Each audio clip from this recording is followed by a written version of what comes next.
Okay, everybody. So we're gonna read. We're gonna keep reading "One Step Forward, Two Steps Back: The Crisis in Our Party" by Vladimir Ilyich Lenin. V.I. Lenin. So this is section B of the book. Significance of the various groupings at the Congress. Thus, the Congress was called after the most careful preparation and on the basis of the fullest representation. The general recognition that its composition was correct and its decisions absolutely binding found expression also in the statement of the chairman, minutes P54, after the Congress had been constituted. What was the principal task of the Congress? To create a real party on the basis of the principle of an organizational ideas that had been advanced and elaborated by Iskra. That this was the direction in which the Congress had to work was predetermined by 3 years' activities of Iskra, and by the recognition of the latter. By the majority of the committees, Iskra's program and trend were to become the program and trend of the party. Iskra's organizational plans were to be embodied in the rules of organization of the party. But it goes without saying that this could not be achieved without a struggle, since the Congress was so highly representative. The participants included organizations which had vigorously fought Iskra, the Bund and Raboshai Dielo, and organizations which, while verbally recognizing Iskra as the leading organ, actually pursued plans of their own and were unstable in matters of principle. The Yozni Raboshi group and delegates from some of the committees who were closely associated with it. Under these circumstances, the Congress could not become an arena of struggle for the victory of the Iskra trend. That it did become such an arena will at once be apparent at all who peruse its minutes with any degree of attention. Our task now is to trace in detail the principal groupings revealed at the Congress on the various issues and to reconstruct on the basis of the precise data of the minutes the political complexion of each of the main groups. What precisely were these groups, trends, and shades, which at the Congress were to unite under the guidance of Iskra into a single party? That is what we must show by analyzing the debates and the voting. The elucidation of this is of cardinal importance, both for a study of what our social democrats really are and for an understanding of the cause of the divergence among them. That is why in my speech at the League Congress and in my letter to the editors of the new Iskra, I gave prime place to an analysis of the various groupings. My opponents of the minority, headed by Martov, utterly failed to grasp the substance of the question. At the League Congress, they confined themselves to corrections of detail, trying to vindicate themselves from the charge of having swung towards opportunism, but not even attempting to counter my picture of the groupings at the Congress by drawing any different one. Now Martov tries at Iskra to represent every attempt clearly to delimit the various political groups at the Congress as mere circle politics. Strong language, Comrade Martov.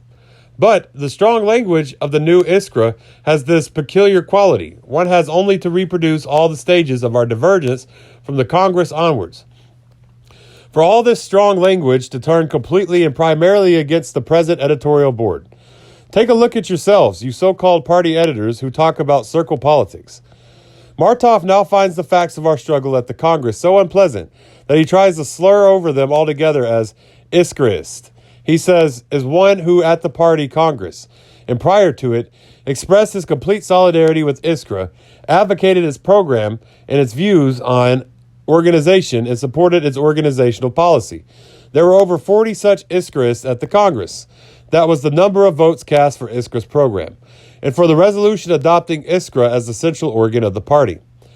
Open the Congress minutes and you will find that the program was adopted by the votes of all, page 233, except Akimov, who abstained.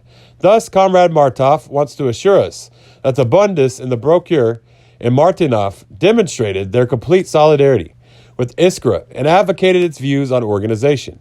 This is ridiculous. The fact that after the Congress, all who took part became equal members of the party, and not even all for the Bundis had withdrawn, is here jumbled with the question of the grouping that evoked the struggle at the Congress instead of a study of the elements that went to make up the majority and the minority. After the Congress, we get the official phrase recognize the program. Take the voting on the adoption of Iskra as the central organ. You will see that it was Martinov whom Comrade Martov, with a courage worthy of a better cause, now credits with having advocated Iskra's organizational views and organizational policy, who insisted on separating the two parts of the resolution. The bare adoption of Iskra as the central organ and the recognition of its services when the first part of the revolution, recognizing the services of Iskra, expressing solidarity with it, was put to vote. Only 35 votes were cast in favor, and there were 2 votes against Akimov and Brokre, and 11 abstentions. Martinov, the fine Bundes, and the 5 votes of the editorial board. The 2 votes, each of Martov and myself, and Plekhanov's one. Consequently, the anti-Iskra group, 5 Bundes and 3 Rabochai Dialists, is quite apparent in this instance. Also, one most advantageous to Martov's present views and chosen by himself. Take the voting on the second part of the resolution, adopting Iskra as the central organ without any statement of motives or expression of solidarity. Minutes P147. 44 votes in favor, which the Martov of today classes as Iskra. The total number of votes to be cast was 51. Subtracting the 5 votes of the editors who abstained, we get 46. 2 voted against, Akinaf and Brukre. Consequently, the remaining 44 include all 5 Bundes, and so the Bundes at the Congress express complete solidarity with Iskra. This is how official history is written by the official Iskra. Running ahead somewhat, we will explain to the reader the real reasons for this official truth. The present editorial board, Iskra, could and would have been a real party editorial board, and not a quasi-party one, as it is today. If the Bundes and the Rabochai Dialists had not withdrawn from the Congress, that is why these trusty guardians of the present so-called party editorial board had to be proclaimed Iskras. But I shall speak of this in greater detail later. The next question is, if the Congress was a struggle between the Iskras and the anti-Iskras elements, were there no intermediate unstable elements who facilitated between the two? Anyone at all familiar with our party and with the picture generally presented by Congress of every kind will be inclined a priori to answer the question in the affirmative.